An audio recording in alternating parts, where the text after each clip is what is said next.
Mga kahuwan, panoorin ang video na ito upang alamin ang pinaka-latest na balita tungkol sa lagay ng panahon at bagyo. Update today.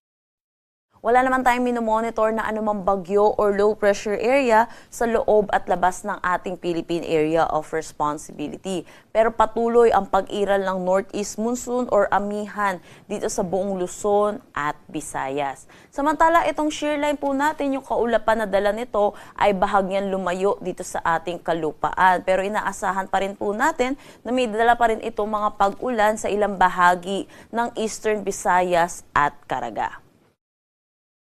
Para sa magiging panahon natin ngayong araw dito sa Luzon, malaking bahagi ng Luzon kasama na ang Metro Manila ang makakaranas ng maulap na papawirin na may mahihinang pag-ulan.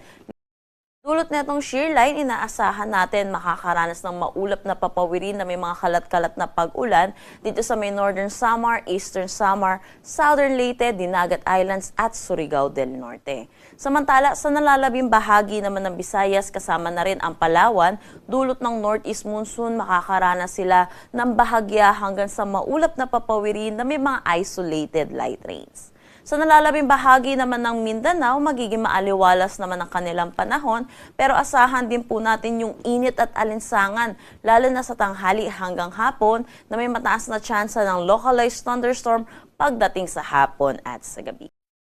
Wala na tayong nakataas na anumang gale warning sa anumang seaboards ng ating bansa. Pero iba yung pag-iingat pa rin po para sa ating mga kababayang mangingisda. At may mga sasakyan malit pandagat, lalo na dito sa eastern section ng bansa po natin dahil sa pag-iral po nitong northeast monsoon natin, dahil inaasahan po natin ang moderate to rough na condition po ng ating karagatan.